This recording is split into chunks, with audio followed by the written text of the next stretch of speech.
Olá, amigos do programa Patriotas em Ação. Bem-vindos à CSC TV, a TV na web feita para você. Hoje estamos recebendo aqui em nossos estúdios o amigo de todos os maringaenses, professor Tadeu França. Professor, bem-vindo ao programa. Muito obrigado. Bom dia a você, Marcelo. Bom dia aos telespectadores. É com muita alegria que neste momento passamos não só a recordar, mas a discutir questões que fazem parte do nosso dia a dia. Pessoal, vocês que estão em casa, vocês não têm ideia o tumulto que foi aqui no estúdio quando chegou o professor Tadeu França. Pessoal, nós tínhamos a nossa gravação marcada para as 9h30, estamos começando quase 11 horas.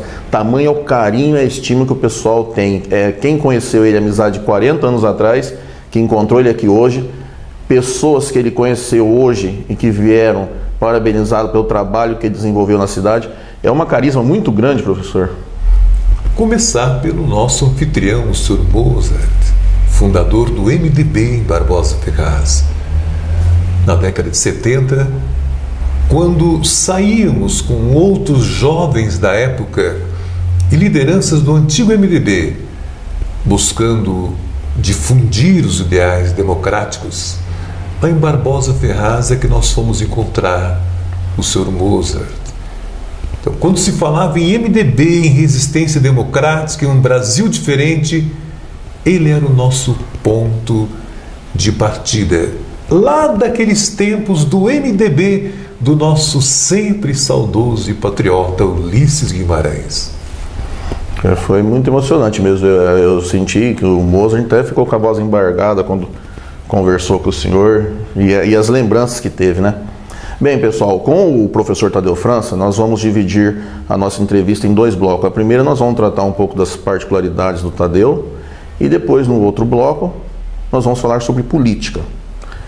Professor Tadeu, eu queria que o senhor se apresentasse para o pessoal de casa, porque todo mundo conhece o Tadeu político, mas o Tadeu homem é formado, deu aula, como que foi o seu currículo, sua trajetória? Diferentemente de tantos que vieram para cá, eu nasci aqui nas proximidades de Maringá. Sou filho de imigrantes.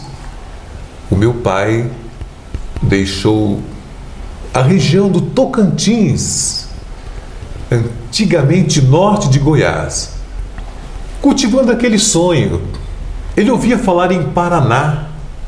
Paraná era tão parecido com o Paranã, o rio importante para ele. Ele, o humilde filho de uma índia do Tocantins, começou a acalentar o sonho de um dia conhecer os plantios de café. E foi assim que na década de 40, montado a cavalo, atravessou o rio Paranã e veio buscar esse Eldorado café. A minha mãe, Maria, veio do interior de Minas Gerais, São Tomás de Aquino, terra também castigada pelas secas, veio para cá criança. Então, a maior parte da nossa terra, como todos sabem, foi construída, foi edificada, foi cultivada pelo braço dos migrantes que vieram dos mais diferentes pontos do Brasil. Nesta visão, ele veio para cá, plantou café, cultivou, tornou-se mais tarde corretor da Companhia Melhoramentos do Norte do Paraná. Uma curiosidade, Marcelo, é que na época havia o pagamento de comissões, uma parte em dinheiro, mas uma boa parte em matas que pouco valiam. O senhor Mozart está aqui ao lado, ele sabe disso aí. O preço das matas em toda essa região norte do Paraná era um preço tão simples que valia até como parte de comissão de um corretor. E foi assim que meu pai foi acumulando aqui nas proximidades de Maringá 500 alqueires de mata. Ele adquiriu experiência com os titulares da empresa, aliou-se a um sócio, Lupércio Carissato, e os dois, formando Militão Bento França, que era o nome do meu pai, e Lupércio Carissato, lotearam aquela mata, dando origem à cidade de Santa Fé. A empresa que eles constituíram chamava-se Imobiliária Santa Fé. Maringá era uma densa mata. Ali faltava tudo. Às vezes nós imaginamos que uma cidade se fundava no dia em que se é proclamado aniversário. Por exemplo, Maringá, 7 de maio de 10 de maio de 1947. Não era assim. Logo no após-guerra, pessoas vinham aqui, abriam picadas, plantavam suas cabanas, os seus ranchos, muito antes da terra tornar-se reconhecida como cidade. E ali nasciam crianças, geralmente atendidos por parteiras. Então, nossa origem foi a cidade de Santa Fé, humilde, pequena. Quando criança, meu pai gostava de cantar e exigia que a gente cantasse também a canção que ele mandou gravar. Empreitei a tempo contigo, patrão, 500 alqueires, que era só matão. E com uma foice e um machado bom, eu logo peguei a rasgar o sertão. Fiz a derrubada e plantei café e fui ajudado por minha mulher. Formei a cidade que hoje é Santa Fé. A primeira casa eu fiz de sapé. Esta é a marca do pioneirismo. Até sou muito grato, Marcelo, porque o Poder Legislativo e Executivo de Santa Fé outorgaram a praça da prefeitura, ao lado de uma estampa enorme do meu pai, em aço, o nome de Praça Militão Bento França. Externo a minha gratidão a essa pequena cidade onde eu nasci, Santa Fé. Muito bonito, pessoal. Me diga uma coisa. O seu pai, quando saiu de lá de cavalo, quantos anos ele tinha? O meu pai tinha aproximadamente 26 anos. 26 anos? Quando saiu de lá. Já é uma aventura isso, né? Às vezes nós imaginamos que os migrantes vinham para cá confortavelmente instalados. Não, Marcelo. Alguns vinham a pé, outros vinham a cavalo. Outros vinham em locomotivas, esses que já tinham melhores condições. As antigas jardineiras do passado. Meu pai saiu a cavalo.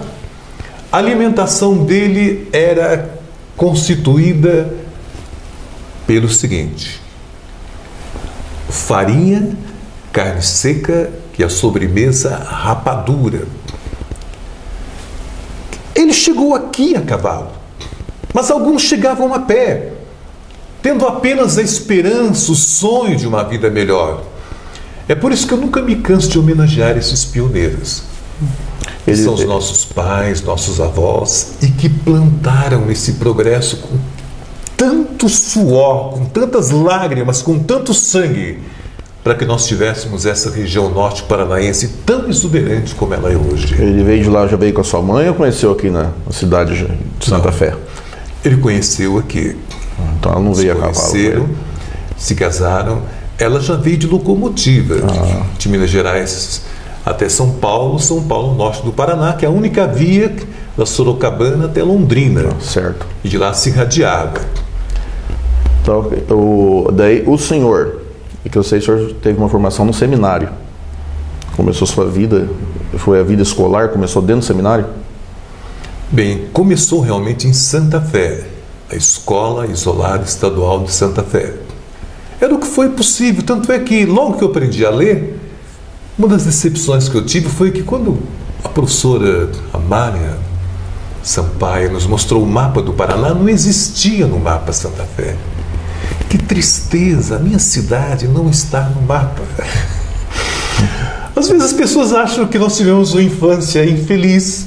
Aqueles que nasceram na década de 40, no após-guerra, nessa região, de forma alguma. Mas seu pai colocou Santa Fé no mapa?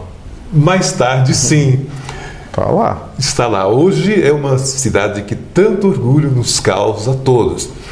Mas como era infância, olha, bem cedo se aprendia a nadar. Nos rios, né? 6, 7 anos, primeiro no rio pequeno, a garotada toda ia lá, é o nosso aprendizado. Depois os mais velhos, o meu irmão mais velho é o seu sogro, é o Jurandir. Jurandir França. Exatamente. Ele falou assim: Tadeu, você já tem condições de pular no Bandeirantes. Que hoje é o parque lá, o Bandeirantes. Eu tinha 7 anos. Só que para que não haja perigo, você vai ter que engolir um peixinho vivo. Tinha essa tradição de engolir o peixinho vivo. Então me recordo como se fosse hoje, ele chegando à beira do Bandeirantes, que pegou o peixinho, aquele bonezinho sujo, suado dele. Bebe, Tadeu. bebe, pule sem medo no Bandeirantes. Então se aprendia a nadar. A erosão existia, nós tínhamos todo mundo que nasceu em Santa Fé na final da década de 40 ou 50, lembra-se do famoso buracão de Santa Fé, era o nosso tobogã. Você ia correndo, pulava naquele buracão, era diversão. Eram aquelas crianças que quando havia enxurrada iam lá caminhar naquela enxurrada. As árvores que eram cortadas, havia aquela cavidade imensa para depois eliminar tudo com a raiz. Era a nossa piscina, chovia, nós estávamos lá. Os carrinhos que eram fabricados à mão, ou seja, resumindo, não foi uma infância infeliz. Então, graças a Deus por ter sido criança no meio das matas. Limitado, mas feliz. Entre Santa Fé e Maringá não existia ponte sobre o Rio Pirapó. Não existia balsa. Então, para atravessar, a única forma, ou a nado, ou então se tinha que dar volta, passando quase próximo a Arapongas para vir até aqui. Então, tudo era mais difícil. Mas é com muita emoção que eu digo. Até a 4ª série primária, eu cursei na Escola Isolada Estadual de Santa Fé. Depois, sim, fui para o seminário, fui seminarista durante um longo tempo, durante 11 anos. Os meus familiares continuaram em Santa Fé e sou muito grato por esse período. Ao deixar aquela trajetória, a vida religiosa, foi que fui me identificando com os ideais de mudança de um Brasil, como todos os jovens daquela época, a maioria dos jovens. E foi desta maneira que eu me inscrevi ainda jovem, estudante, no antigo MDB, e que tantos laços ensejaram, propiciaram, até que pudesse chegar a cumprir a trajetória que foi cumprida e estar aqui. Então, a história do peixinho me recordou o meu pai, que foi mais ou menos em 1976, nós estávamos em Altamira, no Paraná, que ele me deu o peixinho e falou, vamos peixinho, pula na lagoa. Eu lembro disso, e a infância da gente era divertida. Esse dia eu estava conversando com a minha esposa, que a gente brincava e ficava o dia inteiro em cima de árvore, conversando com os amigos, o tempo passava, era uma diversão, e a gente tinha que fazer os nossos brinquedos, não era pronto que nem é hoje. Eu sei que a minha filha até hoje só subiu numa árvore porque eu fiz pezinho para ela, assim, só para você ver como que é. Mas aquela infância onde a gente participava, a gente criava as atividades, era muito bom. É claro que nós tínhamos a proteção de Deus muito grande. Eu, por exemplo, não gostaria que um neto meu nadasse no Rio Bandeirantes no mesmo lugar que eu nadava com 7, 8 anos de idade. Porque até hoje é um rio que oferece perigo. Quantas mortes não aconteceram ali? Mas foi em Santa Fé, portanto, a parte originária. O senhor chegou em Maringá quando? Maringá, eu cheguei no final de dezembro de 1974. E o senhor, eu sei que o senhor foi professor universitário aqui em Maringá. Como que foi que o senhor chegou até a UEM? Fui, assim, professor de várias localidades. Comecei em Jacarezinho, no Colégio Cristo Rei, no Vale do Ivaí, Cambira, Bom Sucesso. Mais tarde em Jandaia do Sul, lá que eu conheci a pessoa com quem eu me casei, Clarice Bedin, França, a quem dedico sempre as minhas palavras.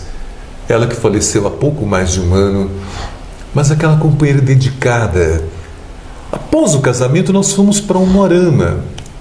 Lá em Umuarama eu comecei a lecionar na Fundação de Ciências e Letras de Umuarama, hoje é a Unipar.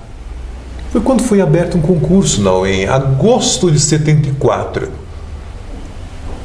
Eu fiquei até, para mim foi motivo de surpresa na época ter conquistado a aprovação. Fui convidado a lecionar na UEM. De agosto a dezembro eu fiquei viajando de Umuarama a Maringá. Em dezembro foi que eu realmente fixei residência em Maringá. É mais fácil perguntar aonde o senhor não morou no Paraná, né? Você já passou pelos 4 cantos do estado. Eu fui professor na faculdade de Campo Mourão durante 4 anos, Umuarama, 4 anos, Jandaia do Sul, 4 anos. Passei 30 anos aqui na Universidade Estadual de Maringá, além dos muitos colégios no ensino de primeiro grau, de segundo grau. Tudo isso intercalando junto com a atividade político-partidária também, que sempre foi a tônica ao longo da minha vida. E quando a gente sai, que a gente está caminhando com o Tadeu, a gente encontra pessoas na rua e fala: o senhor foi meu professor. O senhor foi meu professor, o senhor deu aula para mim, o senhor lembra de mim? Eu já não lembro de todos os meus alunos, né? Que eu comecei ali no João de Faria Pioli da aula. Tem aluno que eu encontro hoje, que é advogado, um dentista, tal. Você lembra de mim, professor? A gente não lembra de todos, né? Mas é muita satisfação que a gente tem em encontrar um aluno que a gente passou e ajudou a trilhar o caminho para se tornar um vencedor, né? Acontece muito isso com o senhor na rua, né? Às vezes as pessoas brincavam até comigo assim: Tadeu, você tinha que ganhar as eleições que você disputou mesmo, porque Maringá inteira acabou sendo constituída por meninos e meninas que foram seus alunos do passado. É claro que é um exagero, mas realmente foram longos anos e eu tenho muita alegria de ter partilhado e ajudar a consolidar o processo educacional em Maringá, em todo esse norte do Paraná por onde caminhei. Quando o senhor veio para Maringá, o senhor já se instalou lá na Alvorada? Logo de início, não. Em termos de escola, a primeira escola, excluindo a universidade, que eu fui lecionar foi a Unidade Polo do Jardim Alvorada. Eu nem sabia onde é que ficava a Unidade Polo do Jardim Alvorada. Então, qual foi o plano que nós tivemos? 2 fatores. Primeiro, o Jardim Alvorada fica muito distante do centro urbano. E para lecionar lá, eu entendi que seria melhor construir uma casa na frente da escola. Foi o que eu fiz. Está lá até hoje a casa. Na Avenida Sofias Goulaert. Hoje o meu filho continua residindo lá, o Vinícius Tadeu Bedin França. Continua lá atuando profissionalmente na área dele, que é a odontologia. E faltava tudo no Jardim Alvorada. Problemas de água. Uma boa parte da população tinha uma torneira pública de que se servia. Lá naquela região havia uma bacia. Cada chuva que dava, a água se espalhava pelas casas da região. Era a nossa torneira pública. Não havia rede de esgoto, não havia galerias pluviais, não havia pavimentação asfáltica, não havia ligação telefônica. Para morar lá, eu tive que pedir a extensão da linha telefônica da Praça Farroupilha até lá. Então era um ponto de fronteira praticamente entre a cidade de Maringá e a região rural de Maringá na época. Mas foi assim, nesse estado de carência, que em 74 ainda nós começamos a conversar com pais de alunos que matriculavam os filhos e tomamos uma decisão importante, que a única forma de mudança seria a população local se organizar. Foi o que aconteceu. Quando foi no dia 21 de abril de 1975, nós tivemos o primeiro encontro de fundação, de fato, da Associação dos Moradores do Jardim Alvorada, tendo como presidente na época o saudoso Vicente Cimino, o senhor José Ribeiro, que era um morador antigo. A minha esposa Clarice foi a primeira secretária dessa primitiva Associação dos Moradores. Pedro Dias, eu me recordo de todos eles, era o nosso tesoureiro. E o senhor Vicente Cimino e eu mesmo assumimos o papel de fazer uma ponte junto à prefeitura, na pretensão de mudar esse que era o maior, o mais populoso e o mais pobre bairro de Maringá. Esse foi o início, tendo a presença marcante de um jovem pároco da época, o Valério Dorizzi, que conosco partilhava as dificuldades. Eram pessoas que sofreram as consequências das geadas de 74, que vinham para a cidade porque não tinham condições de sobrevivência. Eles eram especialistas no campo, mas eles não tinham a profissão para enfrentar os desafios da cidade.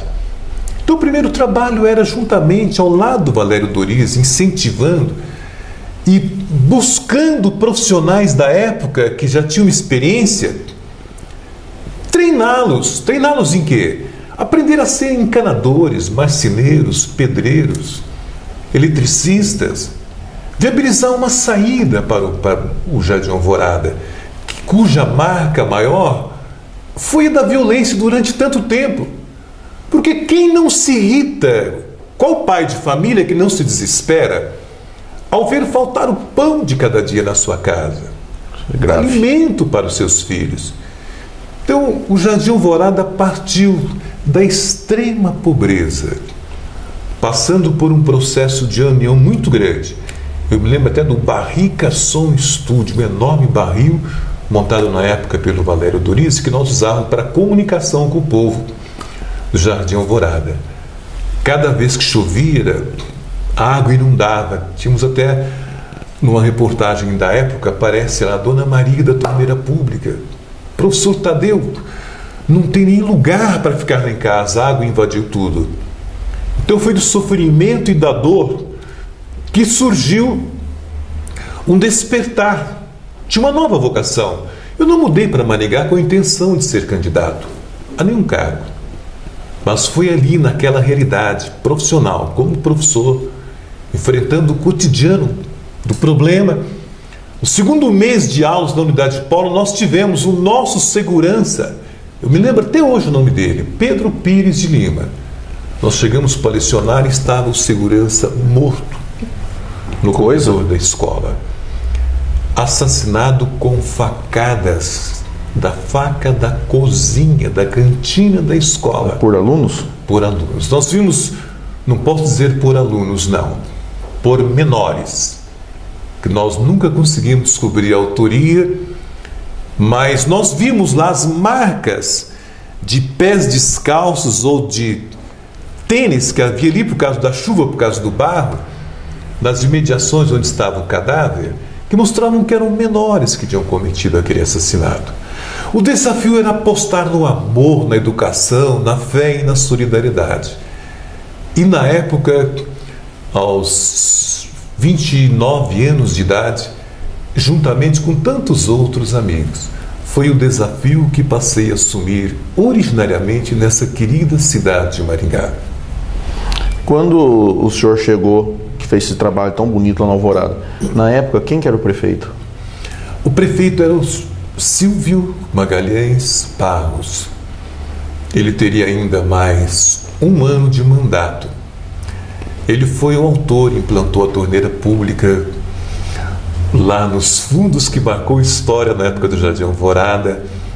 Ele foi um grande administrador, temperamento forte, difícil.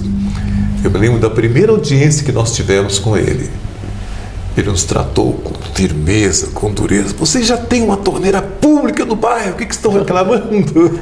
Era Codemar naquela época? Era Codemar.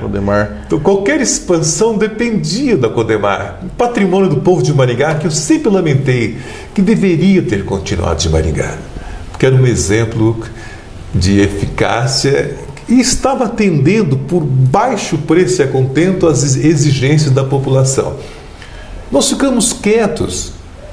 Aí na saída ele me falou: olha, o seu nome é Tadeu França, você volte lá para o Jardim Alvorada, converse com o jovem, o Valério Doriz, que vocês dois juntos vão encontrar caminhos, mas eu quero situações assim, encaminhamentos concretos.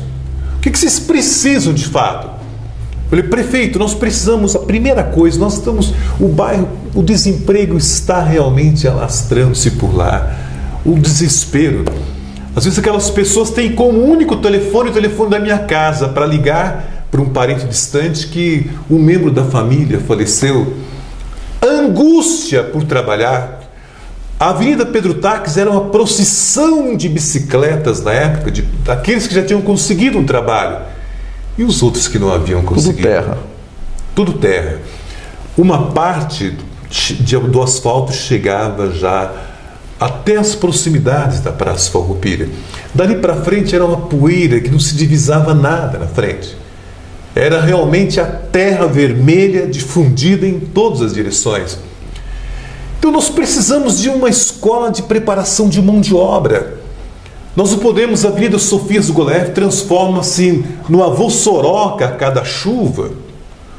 O povo realmente é um povo que está desesperado, a mesma Previdência, às vezes, quantos daqueles pobres moradores morriam nas filas esperando o direito, a conquista do direito de se aposentar pela Previdência e não conseguiam. Então foi esse fator que realmente sensibilizou muita gente amiga e solidário de Jardim Alvorada. Às vezes acham assim, o Tadeu França foi uma lenda eleitoral de Maringá. Não fui uma lenda. Eu posso ter sido uma referência de manifestação da angústia, do desejo de viver de milhares de pessoas. Cheguei aqui no final de dezembro, tive um ano só de moradia em Maringá, saí candidato a vereador em 76, fui o segundo vereador mais votado do MDB, muito mais pela união da gente sofrida do que propriamente pelos merecimentos que eu poderia, evidentemente, ostentar ou comprovar. Fale para nós o nome de alguns professores que trabalham com você para a gente lembrar dessa época. Na unidade Polo, faz parte da Academia de Letras de Maringá o professor Jaime Vieira, professora Sumiko, professora Ana de Lima Souza, professora Marlene Manetti, vários professores que já faleceram, que não se encontram mais em nosso meio, professor Balduino Melrer. Afinal de contas, professora Raquel Dora Paraná, homenageada com o nome da praça onde está a Biblioteca Pública Municipal. Quantas vezes nós articulávamos formas de arrecadar dinheiro para atender necessidades daquelas situações mais prementes. Hoje nós vemos as escolas públicas em estado de abandono. Nada, não vai nenhuma crítica, mas nós, pais de alunos e professores, nós somávamos forças para melhorias para a nossa escola. Vem o governo, constrói escola, lá está a instituição. Esperar que ele faça, nós sabemos que não vai fazer. Nós encontramos escolas em Maringá abandonadas, escolas com um matagal. Eu sempre achei assim que alguma coisa nós podemos fazer. É obrigação do Estado, sim, mas às vezes é a comunidade que está sendo prejudicada. Então, eu penso que o esforço comum por melhorias é uma obrigação de todos nós como cidadãos. E enfrentávamos tudo que tivéssemos que enfrentar ali. E uma história bonita. Pessoal, o Tadeu França, ele trouxe uma documentação e a produção vai colocar as imagens para o pessoal lá do Alvorada se lembrar da época, essa saudosa época. Nesse primeiro bloco, pessoal, eu conversei com o professor Tadeu França para vocês conhecerem um pouco a respeito da vida particular dele. No próximo bloco, nós vamos conversar agora a respeito de política, ok? Tadeu França, obrigado pela presença aqui nesse primeiro bloco. É que nós dividimos o programa em duas partes, certo? Muito obrigado e, na sequência, a gente já grava o próximo programa. Obrigado, amigos, pela participação de vocês no programa Patriotas em Ação.